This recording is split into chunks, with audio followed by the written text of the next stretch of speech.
స్వామి వారి పాదపద్మలకు నమస్కరిస్తూ సభకు వచ్చినటువంటి పెద్దలు మరియు అందరికీ నమస్కరిస్తూ ఈ రోజున గీతా జయంతి సందర్భంగా మనందరం కూడా పరమ పవిత్రమైనటువంటి ఈ గీతాంశంలో గణేష్ గారు గీతా భక్త సమాజం వారు ఎంతో శ్రమగొచ్చి ఎన్నో కష్టాలకు శ్రమలకు ఓదార్చి ఓర్చుకొని ఈ యొక్క గీతా సహస్రనామ స్తోత్ర పారాయణము 3 రోజులుగా నిర్వహిస్తున్నారు. వారి ఆ శ్రీకృష్ణ పరమాత్మ ఆ జగన్మాత రక్షణ కాపాడుగాక అదేవిధంగా ఇంకా ఎన్నో కార్యక్రమాలు చేయాలని చెప్పి మనస్ఫూర్తిగా కోరుకుంటున్నాను. అదేవిధంగా ఈరోజు ఒక చిన్న విషయం చెప్తామనుకుంటున్నాను. ఏమిటయ్యా అంటే మనందరికీ గకారం తెలుసు.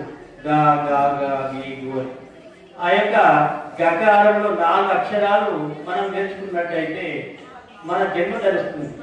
ఏమిటయ్యా గా అంటే 4 గకారాలు గ గా గి గో గ గా గి గో.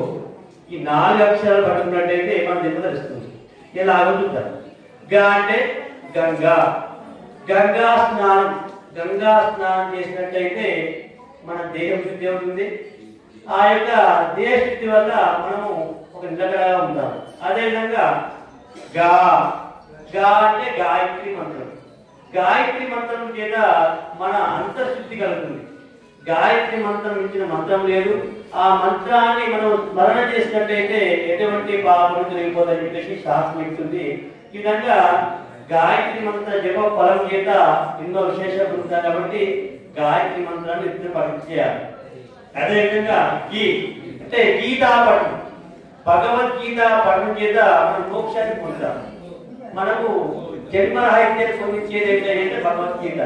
అటువంటి భగవద్గీతను నిత్యం శ్రద్ధగా పఠనం చేయాలి. పఠనం చేశామంటే పఠనం చేసినట్టు కాకుండా శ్రద్ధగా పఠనం చేసినట్టయితే ఆ భగవంతుని గో అంటే గోవిందుని చెప్తాం. గోవిందుని పాదాలు చెందాలంటే గా గా గీ పొందినట్టయితే గోవిందు చెందాం.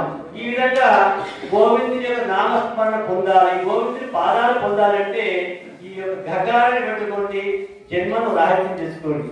జయ గురు భక్తవత్సల భగవానికి.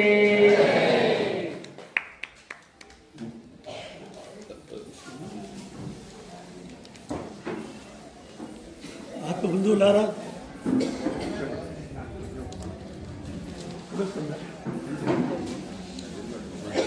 మీ అందరి ముందు నిలబడి